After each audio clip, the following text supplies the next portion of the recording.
ಪ್ರೀತಿಯ ವೀಕ್ಷಕರಿಗೆ ಶಂಕರಾನಂದ ಟಿವಿಗೆ ಸ್ವಾಗತ ಸುಸ್ವಾಗತ. ಇವತ್ತಿನ ವಿಡಿಯೋನಲ್ಲಿ ಸೆಪ್ಟೆಂಬರ್ ತಿಂಗಳ ಮಾಸ ಭವಿಷ್ಯ ಯಾವ ರೀತಿಯಾಗಿದೆ ಅನ್ನುವಂತಹ ಮಾಹಿತಿಯನ್ನ ತಿಳ್ಕೊಳ್ಳೋಣ.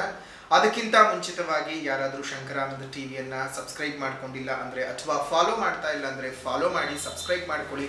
ಅದರಿಂದ ನೆಕ್ಸ್ಟ್ ಅಪ್ಲೋಡ್ ಮಾಡುವಂತಹ ವಿಡಿಯೋಗಳು ನಿಮಗೆ ನೋಟಿಫಿಕೇಶನ್ ಮುಖಾಂತರ ಬಂದು ತಲುಪತ್ತೆ. ಹೊಸ ಹೊಸ ಮಾಹಿತಿಗಳನ್ನ ತಿಳ್ಕೊಳ್ಳೋದಕ್ಕೆ ಸಾಧ್ಯವಾಗುತ್ತೆ ಅಂತ ತಿಳಿಸ್ತಾ, ಸೆಪ್ಟೆಂಬರ್ ತಿಂಗಳ ಮಾಸ ಭವಿಷ್ಯವನ್ನ ಗಮನಿಸೋದಕ್ಕಿಂತ ಮುಂಚಿತವಾಗಿ ಮಾಸ ವಿಶೇಷತೆ ಮತ್ತು ಈ ತಿಂಗಳಲ್ಲಿ ಬದಲಾವಣೆ ಆಗುವಂತಹ ಗ್ರಹಗಳ ಬಗ್ಗೆ ಮಾಹಿತಿಯನ್ನ ನೋಡೋಣ. ನೋಡಿ, ಈ ಒಂದು ಸೆಪ್ಟೆಂಬರ್ನ ತಿಂಗಳಲ್ಲಿ 4ನೇ ತಾರೀಕು 9ನೇ ತಿಂಗಳು 2024 ಈ ಒಂದು ದಿನಾಂಕದಂದು ಬುಧ ಸಿಂಹ ರಾಶಿಗೆ ಪ್ರವೇಶ ಮಾಡ್ತಾ ಇದ್ದಾನೆ. 16ನೇ ತಾರೀಕು 9ನೇ ತಿಂಗಳು 2024 ಕನ್ಯಾ ರಾಶಿಗೆ ರವಿ ಪ್ರವೇಶ ಮಾಡ್ತಾ ಇದ್ದಾನೆ. ಇನ್ನು 18ನೇ ತಾರೀಕು 9ನೇ ತಿಂಗಳು 2024 ತುಲಾ ರಾಶಿಗೆ ಶುಕ್ರ ಪ್ರವೇಶ ಮಾಡ್ತಾ ಇದ್ದಾನೆ. ಇನ್ನು 23ನೇ ತಾರೀಕು 9ನೇ ತಿಂಗಳು 2024 ಬುಧ ಕನ್ಯಾ ರಾಶಿಗೆ ಪ್ರವೇಶ ಮಾಡ್ತಾ ಇದ್ದಾನೆ. ಈ ಬದಲಾವಣೆ ಆಗ್ತಿರುವಂತಹ ಗ್ರಹಗಳು ಮತ್ತು ಈಗಾಗಲೇ ಸ್ಥಿತವಿರುವಂತಹ ಗ್ರಹಗಳಿಂದ ಯಾವ ರೀತಿಯಾದಂತಹ ಫಲಾನುಫಲಗಳನ್ನು ಈ ಒಂದು ರಾಶಿಗಳವರು ಪಡ್ಕೊಳ್ಬಹುದು ಅನ್ನೋದನ್ನು ನೋಡೋಣ. ಜೊತೆಗೆ ಈ ಒಂದು ತಿಂಗಳು ಸೆಪ್ಟೆಂಬರ್ ತಿಂಗಳು ತುಂಬ ವಿಶೇಷವಾದಂತಹ ದಿನಗಳನ್ನು ಒಳಗೊಂಡಿದೆ. ಯಾವ ರೀತಿಯಾದಂತಹ ವಿಶೇಷವಾದ ದಿನಗಳು ಅಂತಂದ್ರೆ ನೋಡಿ, ಮೊದಲನೇದಾಗಿ ನಮಗೆ ಈ ಒಂದು ತಿಂಗಳಲ್ಲಿ ಬೆನಕನ ಅಮಾವಾಸ್ಯೆಯಿಂದನೇ ಶುರುವಾಗ್ತಕ್ಕಂತಹ ಈ ಒಂದು ಮಾಸ ಭಾದ್ರಪದ ಮಾಸ. ಈ ಭಾದ್ರಪದ ಮಾಸದ ತೃತೀಯ, ಅದರಲ್ಲೂ ಚೌತಿ, ಪಂಚಮಿ ಈ 3 ತಿಥಿಗಳು ಬಹಳ ಅಂದರೆ ಬಹಳ ಅತ್ಯುತ್ತಮವಾದಂತಹದ್ದು. ಜೊತೆಗೆ ನಮ್ಮೆಲ್ಲರಿಗೂ ಸಹ ಗಣೇಶನ ಹಬ್ಬ, ಗೌರಿ ಹಬ್ಬ, ಗಣೇಶನ ಹಬ್ಬ ಅಂತ ನಾವು ತುಂಬ ವಿಜೃಂಭಣೆಯಿಂದ ಆಚರಣೆಯನ್ನ ಮಾಡ್ಕೊಳ್ತೀವಿ.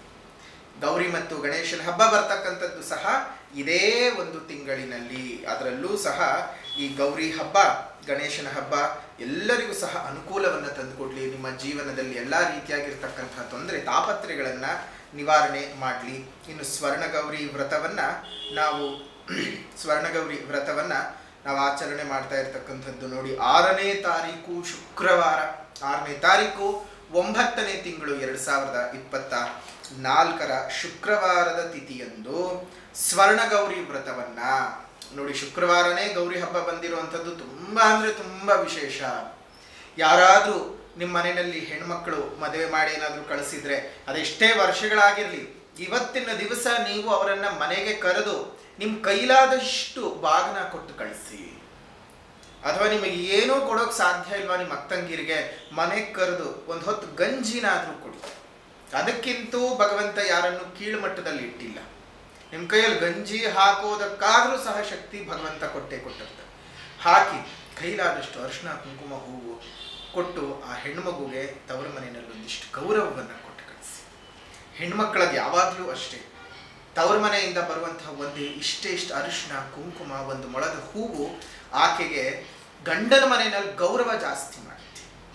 ನಿನಗೆ ಯಾರಿದ್ದಾರೆ ನಿನ್ನ ತವರ ಮನೆಯಲ್ಲಿ ಅಂತ ಕೇಳುವಂತಹ ನಾಲ್ಗೆಗಳಿಗೆ ಅದು ಉತ್ತರವಾಗಿ ನಿಂತ್ಕೊಳ್ಳುತ್ತೆ.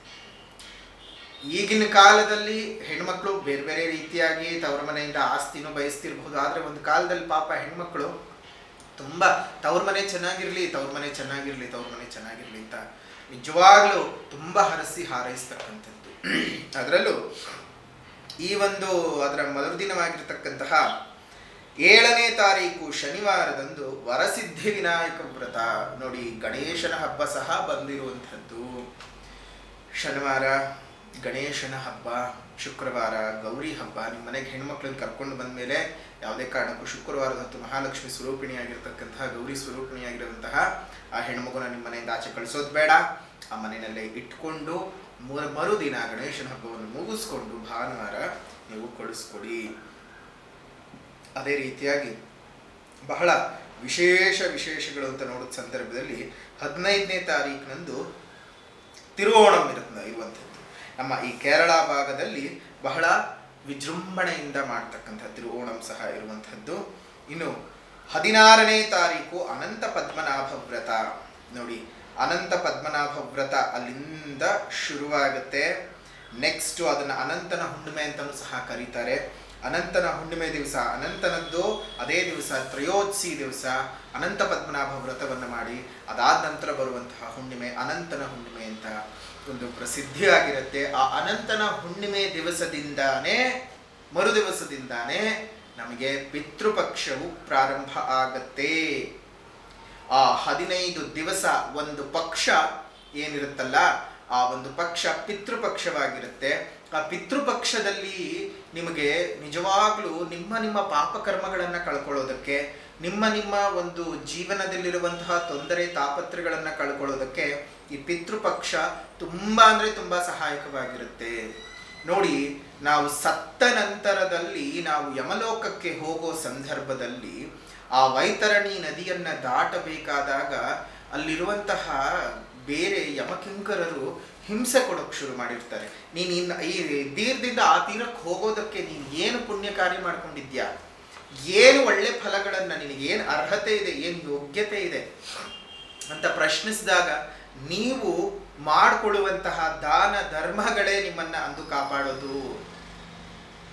ನೋಡಿ, ಇಲ್ಲಿ ನೀವು ದಾನ ಧರ್ಮಗಳನ್ನು ಮಾಡಿರ್ತೀರಿ, ಇಲ್ಲಿ ಹಸಿದ ಹೊಟ್ಟೆಗಳಿಗೆ ಊಟ ಹಾಕಿರ್ತೀರಿ, ಆದರೆ ಅಲ್ಲೇ ನಿಮ್ಗೆ ಅದನ್ನು ಕಾಪಾಡುತ್ತೆ. ಹಾಗಾಗಿ ಪಿತೃಪಕ್ಷದಲ್ಲಿ ನೀವು ಪಿತೃ ಕಾರ್ಯಗಳನ್ನು ಮಾಡಬೇಕು. ಯಾಕಂದ್ರೆ ಸತ್ತು ಹೋದಂಥವ್ರಿಗೆ ಅಲ್ಲಿ ಸರಿಯಾಗಿರುವಂಥ ವ್ಯವಸ್ಥೆ ಇಲ್ಲದೆ ಒದ್ದಾಡ್ತಾ ಇರ್ತಾರೆ. ಅದಕ್ಕೆ ನೀವೆಷ್ಟು ದಾನ ಧರ್ಮಗಳನ್ನು ಬದುಕಿದ್ದಾಗ ನೀವು ಮಾಡ್ಕೊಳ್ತೀರೋ, ನಿಮ್ಮ ಬುದ್ಧಿಯಿಂದ ನಿಮ್ಮ ಶಕ್ತಿಯಿಂದ ನೀವು ಮಾಡ್ಕೊಳ್ತೀರೋ, ಅದು ನಿಮಗೆ ಒಳ್ಳೆಯದು. ಮಕ್ಕಳು ಮಾಡ್ತಾರೆ, ಅವ್ರು ಮಾಡ್ತಾರೆ, ಇವ್ರು ಮಾಡ್ತಾರೆ, ನಿಮ್ಮ ಮನಸ್ಸಿದ್ದ ಹಾಗೆ ನಿಮ್ಮ ಮಕ್ಕಳ ಮನಸ್ಸು ಇರಬೇಕು ಅಂತ ಏನಿಲ್ಲ. ನೋಡಿ, ಕರ್ಣನ ದೇಹಾಂತ್ಯವಾದ ನಂತರದಲ್ಲಿ ಸ್ವರ್ಗಕ್ಕೆ ಹೋಗಿರ್ತಾರೆ. ಸ್ವರ್ಗಕ್ಕೆ ಹೋದ ಸಂದರ್ಭದಲ್ಲಿ ಅವನಿಗೆ ತಿನ್ನೋಕೆ ಅನ್ನಾಹಾರಗಳು ಇಲ್ಲದ ಹಾಗೂ ಒದ್ದಾಡ್ತಾನೆ. ಸ್ವರ್ಗದಲ್ಲೆಲ್ಲಾದ್ರೂ ತಿನ್ನೋಕೆ ಕುಡಿಯೋಕೆ ಬರವಿದೆಯಾ ಅಂತ ಕೇಳಿದ್ರೆ ಖಂಡಿತವಾಗಿಯೂ ಬರವಿರುತ್ತೆ. ಯಾಕೆಂದ್ರೆ ಕರ್ಣ ಪಿತೃ ಕಾರ್ಯಗಳನ್ನು ಮಾಡಿರೋದಿಲ್ಲ, ಅವನು ಕೇವಲ ದಾನ ಧರ್ಮಗಳನ್ನು ಮಾಡ್ಕೊಂಡಿರ್ತಾನೆ. ಪಿತೃ ಕಾರ್ಯಗಳನ್ನು ಮಾಡಬೇಕು, ಅವನಿಗೆ ತಂದೆ ತಾಯಿ ಯಾರು ಅಂತಾನೆ ಗೊತ್ತಿಲ್ಲ. ಪಿತೃಕರ್ಮಗಳನ್ನು ಎಲ್ಲಿಂದ ಮಾಡೋದಕ್ಕೆ ಸಾಧ್ಯ? ಆ ನಂತರ ಪುನಃ ಭೂಮಿಗೆ ಬಂದ ನಂತರ ಅವನ ಪಿಂಡ ಪ್ರಧಾನಗಳನ್ನೆಲ್ಲ ಅವನ ತಂದೆ ತಾಯಿಗಳಿಗೆಲ್ಲ ಮಾಡಿದ ನಂತರ ಸ್ವರ್ಗದಲ್ಲಿ ಅವನಿಗೆ ತಿನ್ನೋಕೆ ಅನ್ನಾಹಾರಗಳು ಸಿಗುತ್ತೆ. ಅದು ದ್ವಾಪರ ಯುಗದಲ್ಲಿ. ಆದರೆ ಇದು ಕಲಿಕಾಲದಲ್ಲಿ ದಾನವೇ ಶ್ರೇಷ್ಠ. ದಾನಗಳನ್ನು ಮಾಡ್ತಕ್ಕಂಥದ್ದು ನಿಮ್ಮ ಒಂದು ಮುಂದಿನ ಜೀವನವನ್ನು ಸುಖಮಯವಾಗಿ ಇಟ್ಕೊಳ್ಳೋದಕ್ಕೆ ಸಾಧ್ಯವಾಗುತ್ತೆ. ಸಾಧ್ಯವಾದಷ್ಟು ದಾನಗಳನ್ನು ಮಾಡಿ ಧರ್ಮಗಳಲ್ಲಿ ನಿಮ್ಮ ಜೀವನವನ್ನು ಮುಂದುವರಿಸ್ಕೊಂಡು ಹೋಗಿ. ಅನ್ನಬಹುದು, ನೀವೇನು ಮರಕ್ಕೂ ದೇವರಂತೀರಿ, ಕಲ್ಲಿಗೆ ದೇವರಂತೀರಿ, ಬಂಡೆಗೆ ದೇವರಂತೀರಿ, ಪರ್ವತಗಳಿಗೆ ದೇವರಂತೀರಿ, ಕೊನೆಗೆ ವರ್ಷಕ್ಕೊಮ್ಮೆ ತರಕಾರಿ ಕತ್ತರಿಸುವಂತಹ ಚಾಕು ಚೂರಿಗಳಿಗೂ ಅರಿಶಿನ ಕುಂಕುಮ ಗಂಧ ಬಳಿತೀರಿ, ಅದಕ್ಕೂ ದೇವರು ಅಂತ ಹೇಳಿ ಪೂಜೆ ಮಾಡ್ತೀರಿ. ನಿಮಗೇನು ಅನ್ಸೋದೇ ಇಲ್ಲವಾ? ಯಾವುದೋ ಒಂದಿಷ್ಟು ದಪ್ಪದ ಅನ್ನದ ಉಂಡೆಯನ್ನು ಕಟ್ಟಿ ಕಾಗೇನು ಕಾ ಕಾ ಕಾ ಕಾ ಅಂತ ಕರೆದ ತಕ್ಷಣ ಅದು ಬಂದು ತಿಂದುಕೊಂಡು ಹೋಗುತ್ತೆ. ಆಗ ನಿಮ್ಮ ದೊಡ್ಡವರಿಗೆ ಮೋಕ್ಷ ಸಿಕ್ತು, ಅವ್ರ ಬಂದಲ್ಲಿ ಏನೋ ದಾರಿ ಆಯಿತು ಅಂತ ನಂಬುತ್ತೀರಿ. ಇದೆಲ್ಲ ಬದುಕಿನ ಮೂಢನಂಬಿಕೆ ಅಂತ ಹಲವಾರು ಜನ ಅಂದುಕೊಳ್ತಾರೆ. ಆದರೆ ಅದು ಯಾವುದು ಬದುಕಿನ ಮೂಢನಂಬಿಕೆ ಅಂತೂ ಖಂಡಿತ ಅಲ್ಲ. ಬದುಕಿನ ಸೌಜನ್ಯ ಅನ್ನೋದಕ್ಕೆ ನಾವು ಇಷ್ಟಪಡಬೇಕು. ಬದುಕಿನ ಸಂಸ್ಕಾರ. ಪ್ರಕೃತಿಯಲ್ಲಿದ್ದೀವಿ, ಪ್ರಕೃತಿ ನಮ್ಮನ್ನು ಕಾಪಾಡ್ತಿದೆ, ಪ್ರಕೃತಿ ನಮ್ಮನ್ನು ಪೊರಿತಿದೆ, ಪ್ರಕೃತಿ ನಮ್ಮನ್ನು ಎಲ್ಲದಕ್ಕೂ ಇದು ಮಾಡ್ತಾ ಇದೆ. ಅದಕ್ಕೆ ನಾವು ಅದನ್ನು ದೇವರು ಅಂತ ಹೇಳ್ತೀವಿ, ಪೂಜೆಯನ್ನು ಮಾಡ್ತೀವಿ. ತಪ್ಪೇನಿದೆ? ನಮ್ಮ ದಿನ ಬದುಕಿಗಾದರೆ ಸಾಕು. ಚಾಕು ಚೂರಿಗಳಿಲ್ಲದೆ ಅಡುಗೆ ಮನೆಯಲ್ಲಿ ಕೆಲಸವೇ ಆಗಲಾರದು.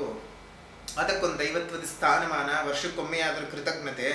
ನಿರ್ಜೀವ ಅದು ಹೌದು, ಆದರೆ ನಮ್ಮ ಬದುಕಿಗೆ ಅದು ಬೆಸ್ಕೊಂಡಿದೆ, ಅದಿಲ್ಲದೆ ಇಲ್ಲ.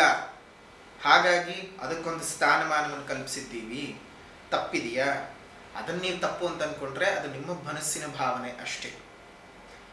ಇನ್ನು 4-6 ಜನಕ್ಕೆ ನಿಮ್ಮ ಅಪ್ಪ ಅಮ್ಮನ ಹೆಸರು ಹೇಳಿ ಒಂದಿಷ್ಟು ಅನ್ನ ಉಣಬಡಿಸ್ತೀರಿ, ಅದರಲ್ಲೊಂದು ಸಾರ್ಥಕತೆ. ಇದ್ದಾಗೇನು ಮಾಡಲಿಲ್ಲ, ಕಡೆ ಪಕ್ಷ ಅವ್ರು ಹೋದಾಗ್ಲಾದ್ರೂ ಮಾಡ್ತಿದ್ದೀನಿ ಅನ್ನುವಂತಹ ಒಂದು ಪ್ರಾಯಶ್ಚಿತ್ತ ಪೂರ್ವಕವಾಗಿರ್ತಕ್ಕಂತಹ ಆ ಪಾಪ ಪ್ರಜ್ಞೆಯಿಂದ ಆಚೆ ಬರೋದಕ್ಕೆ ಮಾಡ್ಕೊಳ್ಬಹುದು. ಹೀಗೆ ನಮ್ಮ ಬದುಕಿನಲ್ಲಿ ನಡೆಯುವಂತಹ ಹಲವು ಕ್ರಿಯೆಗಳು, ಹಲವು ವಿಚಾರಗಳೊಂದಿಗೆ ಜೋಡಿಕೆ ಆಗಿರುತ್ತೆ. ಈ ಪಿತೃಪಕ್ಷ ನಿಮ್ಮ ಜೀವನದಲ್ಲಿರುವಂತಹ ಎಲ್ಲ ತೊಂದರೆಗಳನ್ನು, ತಾಪತ್ರಗಳನ್ನು, ಪಿತೃಗಳಿಗೆ ನೀವು ಮಾಡಿರ್ತಕ್ಕಂತಹ ಅಪಚಾರಗಳನ್ನೆಲ್ಲ ತೀರಿಸಿಕೊಳ್ಳೋದಕ್ಕೆ ಸಾಧ್ಯವಾಗುತ್ತೆ. ಅಂತಹ ಒಂದು ಸಮಯವನ್ನು ವ್ಯರ್ಥ ಮಾಡ್ಕೊಳ್ಳೋದಕ್ಕೆ ಹೋಗೋದು ಬೇಡ. ಈ ಒಂದು ಅನಂತ ಪದ್ಮನಾಭ ವ್ರತವನ್ನು ಯಾರ್ಯಾರು ಸಾಧ್ಯವಾಗುತ್ತೋ ಅನಂತನ ಹಬ್ಬ ಮಾಡ್ಕೊಳ್ಳಿ. ಅದಾದ ನಂತರ ಅನಂತನ ಹುಣ್ಣಿಮೆಯಿಂದ ಮರುದಿನವೇ ಒಂದು ನಮಗೆ ಪಕ್ಷದ ಪ್ರಾರಂಭ, ಮಹಾಲಯ ಪಕ್ಷದ ಪ್ರಾರಂಭ. ಪಕ್ಷ ಪೂರ್ಥ ನಿಮ್ಮ ನಿಮ್ಮ ಪಿತೃದೇವತೆಗಳನ್ನು ನೆನೆದುಕೊಂಡು ಅವರುಗಳಿಗೆ ಸೇರಿಸಬೇಕಾಗಿರ್ತಕ್ಕಂತಹ ಗೌರವ, ಅವರಿಗೆ ಸಲ್ಲಬೇಕಾಗಿರ್ತಕ್ಕಂಥ ಪೂಜೆ ಪುನಸ್ಕಾರಗಳನ್ನು ಮಾಡಿ ಅವರನ್ನು ಸಹ ಸುಸ್ಥಿತಿಯಲ್ಲಿ ಇಟ್ಕೊಳ್ಳಿ. ಇನ್ನು ರಾಶಿ ಭವಿಷ್ಯದ ಕಡೆ ಗಮನ ಕೊಡೋಣ. ತುಲಾ ರಾಶಿಯವರು ಅನುಭವಿಸ್ತಾರೆ ಅನ್ನೋದನ್ನು ಗಮನಿಸೋಣ. ಈ ತಿಂಗಳು ನೋಡಿ ನಿಮಗೆ ಕಷ್ಟ ಕಾರ್ಪಣ್ಯಗಳು, ಕಷ್ಟ ಕೋಟಲಿಗಳು, ಕಣ್ಣೀರುಗಳು ಮುಗಿದ್ವು. ಈ ತಿಂಗಳು ಅಂದರೆ ಅದೃಷ್ಟ ತಂದುಕೊಡತ್ತೆ ನೋಡಿ. ಈ ತಿಂಗಳು ನಿಮಗೆ ಸಾಗಬೇಕಾದಂತಹ ಅದೆಷ್ಟು ಕೆಲಸ ಕಾರ್ಯಗಳು ಸುಗಮವಾಗಿ ಅಭೂತಪೂರ್ವ ಯಶಸ್ಸನ್ನು ತಂದುಕೊಡುತ್ತೆ. ನಿಮಗೆ ಅಪೂರ್ಣವಾದಂತಹ ಕೆಲಸ ಕಾರ್ಯಗಳು ನಮಗೆ ಪೂರ್ಣವಾಗಿ ನಿಮ್ಮ ಕೈ ಹಿಡಿತಕ್ಕಂಥ ಒಂದು ತಿಂಗಳಾಗ್ಬಿಟ್ಟಿರುತ್ತೆ. ಈ ಒಂದು ತಿಂಗಳಲ್ಲಿ ಕುಟುಂಬದಲ್ಲಿ ಕಲಹವಿರುವುದಿಲ್ಲ, ಸೌಖ್ಯ ಜಾಸ್ತಿ ಆಗುತ್ತೆ, ಮಾನಸಿಕ ನೆಮ್ಮದಿಗಳು ಜಾಸ್ತಿ ಆಗುವಂಥದ್ದು. ವಿದ್ಯೆಯಲ್ಲಿ ಪ್ರಗತಿಯನ್ನು ವಿದ್ಯಾರ್ಥಿಗಳು ನೋಡ್ತೀರಿ. ಅತ್ಯಧಿಕವಾದ ಆದಾಯ ಮಾತ್ರವಲ್ಲ, ಲಾಭವನ್ನು ಸಹ ನೀವು ನಿಮ್ಮ ಸ್ವಂತ ವ್ಯಾಪಾರ ವ್ಯವಹಾರದಲ್ಲಿ ನೋಡೋದಕ್ಕೆ ಸಾಧ್ಯತೆ ಇದೆ. ಭೂಮಿ ಕೊಂಡುಕೊಳ್ಳುವಂಥದ್ದು, ಜಮೀನಾಗಲಿ, ನಿವೇಶನಗಳಾಗಲಿ, ಭೂ ವ್ಯವಹಾರಗಳಲ್ಲಿ ಲಾಭವನ್ನು ನೋಡ್ತಕ್ಕಂಥದ್ದು, ಸ್ಥಿರಾಸ್ತಿಗಳ ಮಾರಾಟದಿಂದಲೂ ಸಹ ನೀವು ಲಾಭವನ್ನು ನೋಡ್ತೀರಿ. ವೃತ್ತಿಯಲ್ಲಿ ಅತ್ಯಧಿಕವಾದಂತಹ ಸಂಪಾದನೆಗಳು ತುಂಬಾ ಚೆನ್ನಾಗಿ ಆಗುತ್ತೆ. ಸ್ವಂತ ವಾಹನಗಳಿಂದ ನಿಮಗೆ ಲಾಭಗಳು ಜಾಸ್ತಿ ಆಗುವಂಥದ್ದು. ಆಟೋಮೊಬೈಲ್ಸ್ ಬಿಸ್ನೆಸ್ಸನ್ನು ನಡೆಸ್ತಾ ಇರ್ತಕ್ಕಂಥವ್ರಿಗೆ, import and export business, garments ಬಿಸ್ನೆಸ್ಸನ್ನು ಮಾಡ್ತಾ ಇರುವಂಥವರಿಗೆ, ರತ್ನದ ವ್ಯಾಪಾರಸ್ಥರಿಗೆ, ಆಭರಣಗಳ ತಯಾರಕರುಗಳಿಗೆ ಮತ್ತು ಆಭರಣಗಳ ಮಾರಾಟಗಾರರಿಗೆ, ಈ ಒಂದು ವಿದೇಶಿ ಮೂಲದಿಂದ ಆದಾಯವನ್ನು ಪಡ್ಕೊಳ್ತಕ್ಕಂಥವರಿಗೆ, IT ಸೆಕ್ಟರ್ಗಳಲ್ಲಿ ಕೆಲಸವನ್ನು ಮಾಡ್ತಾ ಇರ್ತಕ್ಕಂಥವ್ರಿಗೆ, ಒಂದು ಬ್ಯಾಂಕಿಂಗ್ ಸೆಕ್ಟರ್ಗಳಲ್ಲಿ ಕೆಲಸವನ್ನು ಮಾಡ್ತಾ ಇರ್ತಕ್ಕಂಥವ್ರಿಗೆ ಅತ್ಯುತ್ತಮವಾಗಿರ್ತಕ್ಕಂತಹ ಅಂಶಗಳನ್ನು ನಾವು ಗಮನಿಸಬಹುದು. ತುಲಾರಾಶಿಯಲ್ಲಿ ಇಟ್ಟಿರ್ತಕ್ಕಂಥವ್ರಿಗೆ ಖರ್ಚಿಗಿಂತ ಆದಾಯನೇ ಹೆಚ್ಚಿಗೆ ಇರುತ್ತೆ. ನಿಮಗೆ ಒಳ್ಳೆ ಸಂತೋಷವನ್ನು ನೋಡಬಹುದು. ಆದರೂ ಸಹ ಪಂಚಮ ಶನಿಯ ಪೀಡೆ ಒಂದು ಸ್ವಲ್ಪ ಬಾಧೆ ಇದೆ. ಅದನ್ನು ಹೆಚ್ಚಿಗೆ ತಲೆ ಕೆಡಿಸ್ಕೊಳ್ಳೋದು ಬೇಡ. ಪ್ರತಿ ಶನಿವಾರದ ದಿವಸ ಸಂಜೆಯ ಹೊತ್ತು ನೀವು ಎಳ್ಳು ಬತ್ತಿಯನ್ನು ಹನುಮಂತನ ದೇವಸ್ಥಾನದ ಮುಂದೆ ಹಚ್ಚಿಟ್ಟು ಬನ್ನಿ. ಆ ಪಂಚಮ ಶನಿ ಪೀಡೆಯಿಂದ ನಿವೃತ್ತರಾಗಬಹುದು. ಸ್ವಲ್ಪ ಕಪ್ಪೆಳ್ಳು, ಶುದ್ಧವಾದ ಕಪ್ಪೆಳ್ಳು, ಮತ್ತು ಎಷ್ಟು ಸಾಂದ್ರದಲ್ಲಿ ಕಪ್ಪೆಳ್ಳನ್ನು ತಗೊಳ್ತೀರೋ ಅಷ್ಟೇ ಸಾಂದ್ರದಲ್ಲಿ ಬೆಲ್ಲವನ್ನು ಸಹ ಹಾಕಿ ಎರಡನ್ನು ಕುಟ್ಟಿ, ಒರಳಿನಲ್ಲಿ ಹಾಕಿ ಕುಟ್ಟಿ ಅದನ್ನು ಪುಡಿ ಮಾಡಿ ಒಂದಿಷ್ಟು ಜನಕ್ಕೆ ಅಲ್ಲೇ ಹಂಚಿತ್ತು ಬನ್ನಿ. ಅದರಿಂದ ಈ ಪಂಚಮ ಶನಿ ಪೀಡೆ, ಅರ್ಧಾಷ್ಟಮಿ ಶನಿ ಪೀಡೆಗಳು ಅಥವಾ ಅಷ್ಟಮ ಶನಿಯ ಪೀಡೆಗಳು, 7.5 ಶನಿಯ ಪೀಡೆಗಳು ನಿವಾರಣೆ ಆಗುತ್ತವೆ. ಸಣ್ಣ ಸಣ್ಣ ಪರಿಹಾರಗಳೇ ನಿಮಗೆ ಎಷ್ಟೋ ದೊಡ್ಡ ಮಟ್ಟಕ್ಕೆ ರಿಲೀಫನ್ನು ತಂದು ಕೊಟ್ಬಿಡುತ್ತೆ. ಈ ಒಂದು ತಿಂಗಳಲ್ಲಿ ಕುಟುಂಬದಲ್ಲಿ ನಿಮಗೆ ಇಷ್ಟ ಬಂದ ರೀತಿಯಲ್ಲಿ ನಿಮ್ಮನ್ನು ಗೌರವಿಸಿ ಒಂದು ಪ್ರಾಧಾನ್ಯತೆಯನ್ನು ಕೊಡ್ತಕ್ಕಂತಹ ಒಂದು ತಿಂಗಳಾಗಿರುತ್ತೆ. ಧಾರ್ಮಿಕ ಕೆಲಸಗಳು ಸಾಗುತ್ತೆ. ಧಾರ್ಮಿಕ ಕೆಲಸಗಳಿಂದ ನಿಮಗೆ ಅಭಿವೃದ್ಧಿಗಳು ಉಂಟಾಗ್ತದೆ. ಒಳ್ಳೆ ರೀತಿಯಾದಂತಹ ಶುಭ ವಿವಾಹದ ಸಂದರ್ಭಗಳು ಸಹ ನಿಮಗೆ ಈ ಒಂದು ತಿಂಗಳಲ್ಲಿ ಏರ್ಪಡ್ತಕ್ಕಂಥದ್ದು. ಮದುವೆಯೂ ಸಹ, ವಿವಾಹಿತರಿಗೆ ವಿವಾಹದ ಯೋಗವೂ ಸಹ ಕೂಡಿ ಬಂದಿದೆ. ಒಂದು ತುಲಾರಾಶಿನಲ್ಲಿ ಹುಟ್ಟಿರ್ತಕ್ಕಂಥವರಿಗೆ ಅತ್ಯುನ್ನತವಾಗಿರ್ತಕ್ಕಂಥ ಶುಭ ಫಲಗಳು ಈ ಒಂದು ಸೆಪ್ಟೆಂಬರ್ ತಿಂಗಳಲ್ಲಿ ಇದೆ. ಸೆಪ್ಟೆಂಬರ್ ತಿಂಗಳ ಮಾಸ ಭವಿಷ್ಯ ನಿಮ್ಮನ್ನು ತುಂಬ ಚೆನ್ನಾಗಿದೆ. ಒಮ್ಮೆ ನಿಮ್ಮ ಜನ್ಮ ಜಾತಕವನ್ನು ಸಹ ತೋರಿಸ್ಕೊಳ್ಳಿ. ಅದರಲ್ಲಿ ಏನಾದರೂ ತೊಂದರೆ ತಾಪತ್ರಗಳೇನಾದರೂ ಇದೆ ಅಥವಾ ಏನಾದರೂ ಕೆಟ್ಟ ರೀತಿಯ ದಶಾಭುಕ್ತಿಗಳು ನಡೀತಿದೆ ಅಂದರೆ ಅದಕ್ಕೆ ಬೇಕಾದ ಪರಿಹಾರ ಮಾರ್ಗವನ್ನು ಅನುಸರಿಸಿ ಶುಭವಾಗಲಿ.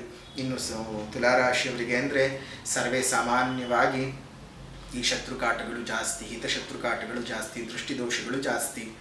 ಹಾಗಾಗಿ ಇದೇ ಬೆನಕರ ಅಮಾವಾಸ್ಯೆಯ ದಿವಸ ತಯಾರು ಮಾಡ್ತಾ ಇರತಕ್ಕಂತಹ ಈ ಒಂದು ಶತ್ರುಕಾಟಗಳಾಗಬಾರ್ದು, ದೃಷ್ಟಿದೋಷಗಳಾಗಬಾರ್ದು, ಮಾಟಮಂತ್ರ ಕೃತಿಮ ದೋಷಗಳು, ನೆಗೆಟಿವ್ ಎನರ್ಜಿಗಳಿಂದ ನಿಮಗೆ ಯಾವುದೇ ರೀತಿಯ ತೊಂದರೆ ತಾಪತ್ರಗಳು ಉಂಟಾಗಬಾರದು ಅಂತ ಹೇಳಿ ಬೆನಕರ ಅಮಾವಾಸ್ಯೆಯ ದಿವಸ ಗಿಡಮೂಲಿಕೆಗಳನ್ನು ಉಪಯೋಗಿಸಿಕೊಂಡು ಮಾಡ್ತಾ ಇರ್ತಕ್ಕಂತಹ ದೃಷ್ಟಿದೋಷ ನಿವಾರಣಾ ಮತ್ತು ಶತ್ರುಕಾಟ ನಿವಾರಣಾ ತಾಯಿತವನ್ನು ನೀವು ತರಿಸ್ಕೊಂಡು ನೀವು ಕತ್ನಲ್ಲಾಗಲಿ ಅಥವಾ ಸೊಂಟದಲ್ಲಾಗಲಿ ಅದನ್ನು ಕಟ್ಕೊಳ್ಳಿ. ಅದರಿಂದ ನಿಮಗೆ ದೇವರ ಸಂಪೂರ್ಣ ಕೃಪಾಶೀರ್ವಾದ ಉಂಟಾಗುತ್ತೆ. ನಿಮ್ಗೆ ಯಾವುದೇ ರೀತಿ ತೊಂದರೆ ತಾಪತ್ರೆಗಳು, ಅದರಲ್ಲೂ ಬೆನಕನ ಅಮಾವಾಸ್ಯೆ ಅನ್ನುವಂತಹ ಅತ್ಯಂತ ಈ ಒಂದು ಗಣೇಶನ ಅಮಾವಾಸ್ಯೆ ದಿವಸ ಮಾಡ್ತಕ್ಕಂಥದ್ದು ಅತ್ಯಂತ ಶಕ್ತಿಶಾಲಿ ಅಂತಲೇ ಹೇಳಬಹುದು. ಆ ತಾಯಿತವನ್ನು ಉಪಯೋಗಿಸ್ಕೊಳ್ಳಿ. ಇನ್ನು ತುಲಾ ರಾಶಿಯವರ ಒಂದು ಪರಿಹಾರದ ವಿಭಾಗ ಅಂತ ಬಂದಾಗ ಮೊದಲನೇದಾಗಿ ಸಾಮಾಜಿಕ ಪರಿಹಾರ. ನಿಮ್ಮ ಸುತ್ತಮುತ್ತಲ ಉದ್ಯಾನವನಗಳಲ್ಲಿ ಒಂದೊಂದು ಹಣ್ಣಿನ ಗಿಡಗಳನ್ನು ಕೊಟ್ಟು ಪೋಷಣೆಯನ್ನು ಮಾಡಿಸ್ತಾ ಬನ್ನಿ. ಅದರಿಂದ ಮುಂದಿನ 4-6 ವರ್ಷಗಳಲ್ಲಿ ಅದು ಬೆಳೆದು ನಿಂತು ಪ್ರಕೃತಿಗೆ ಪ್ರಾಣವಾಯುವನ್ನು, ಪ್ರಾಣಿಗಳಿಗೆ, ಪಕ್ಷಿಗಳಿಗೆ ಆಸರೆಯನ್ನು, ಆಹಾರವನ್ನೆಲ್ಲ ಕೊಡ್ತಾ ಇರುತ್ತೆ. ಇದನ್ನು ಮಾಡೋದ್ರಿಂದ ದೇವರೇ ನಿಮ್ಮನ್ನು ಮೆಚ್ಚಿಕೊಂಡು ನಿಮ್ಮ ಕರ್ಮಫಲಗಳನ್ನೆಲ್ಲ, ಕೆಟ್ಟ ಕರ್ಮಫಲಗಳನ್ನೆಲ್ಲ ತೆಗೆದು ಹಾಕಿ ಶುಭ ಕರ್ಮಫಲಗಳನ್ನೇ ಕೊಡುತ್ತಾನೆ. ಅದರಿಂದ ದೇವರ ಸಂಪೂರ್ಣ ಆಶೀರ್ವಾದ ಪಡ್ಕೊಂಡು ಹಾಗೂ ಆಗುತ್ತೆ, ದೇವರ ಕೃಪೆಗೂ ಒಳಗಾದ ಹಾಗಾಗುತ್ತೆ, ಪುಣ್ಯದ ವರ್ಧನೆಯೂ ಸಹ ಹೆಚ್ಚಿಗೆ ಆಗತ್ತೆ. ಇನ್ನು ಈ ಒಂದು ತುಲಾ ರಾಶಿಯವರ ಆಧ್ಯಾತ್ಮಿಕ ಪರಿಹಾರ ಅಂತ ಬಂದ ಸಂದರ್ಭದಲ್ಲಿ ಚಿದಂಬರೇಶ್ವರರ ಪೂಜೆಯನ್ನು ಮಾಡಿ, ಚಿದಂಬರೇಶ್ವರರ ಆರಾಧನೆಯನ್ನು ಮಾಡಿ, ಅದರ ಜೊತೆಗೆ ಸಾಧ್ಯವಾದಂಥವರು ಒಂದ್ಸಲ ಚಿದಂಬರೇಶ್ವರರನ್ನ ದರ್ಶನ ಮಾಡಿಕೊಂಡು ಬನ್ನಿ. ತಮ್ಮೆಲ್ಲರಿಗೂ ಸಹ ಶುಭವಾಗಲಿ, ಮಂಗಳವಾಗಲಿ. ಇದಾಗಿತ್ತು ತುಲಾ ರಾಶಿಯವರ ಸೆಪ್ಟೆಂಬರ್ ತಿಂಗಳ ಮಾಸ ಭವಿಷ್ಯ. ಇನ್ನು ಈ ಒಂದು ತಿಂಗಳು, ಸೆಪ್ಟೆಂಬರ್ ತಿಂಗಳಲ್ಲಿ ನಿಮಗೆ ಅದೃಷ್ಟವನ್ನು ತಂದುಕೊಡ್ತಕ್ಕಂಥ ದಿನಾಂಕಗಳನ್ನು ನೋಡೋದಾಯಿತು ಅಂದರೆ 2ನೇ ತಾರೀಕು, 5ನೇ ತಾರೀಕು, 19ನೇ ತಾರೀಕು, 20ನೇ ತಾರೀಕು, 28ನೇ ತಾರೀಕು, 30ನೇ ತಾರೀಕು. ಇದಿಷ್ಟು ನಿಮ್ಗೆ ಅದೃಷ್ಟವನ್ನು ಸಹ ತಂದುಕೊಡುತ್ತೆ. ಈ ಒಂದು ವಿಚಾರಗಳನ್ನು ಸರಿಯಾಗಿ ನಿಮ್ಮ ಜೀವನದಲ್ಲಿ ಅಳವಡಿಸ್ಕೊಳ್ತಾ ಹೋಗಿ. ತಮ್ಮೆಲ್ಲರಿಗೂ ಸಹ ಶುಭವಾಗಲಿ, ಮಂಗಳವಾಗಲಿ. ಲೋಕಾ ಸಮಸ್ತ ಸುಖಿನೋ ಭವಂತು, ಸಕಲ ಸನ್ಮಂಗಳಾನಿ ಭವಂತು, ಸರ್ವೇ ಜನಾಃ ಸುಖಿನೋ ಭವಂತು, ಸಮಸ್ತ ಸನ್ಮಂಗಳಾನಿ ಭವಂತು.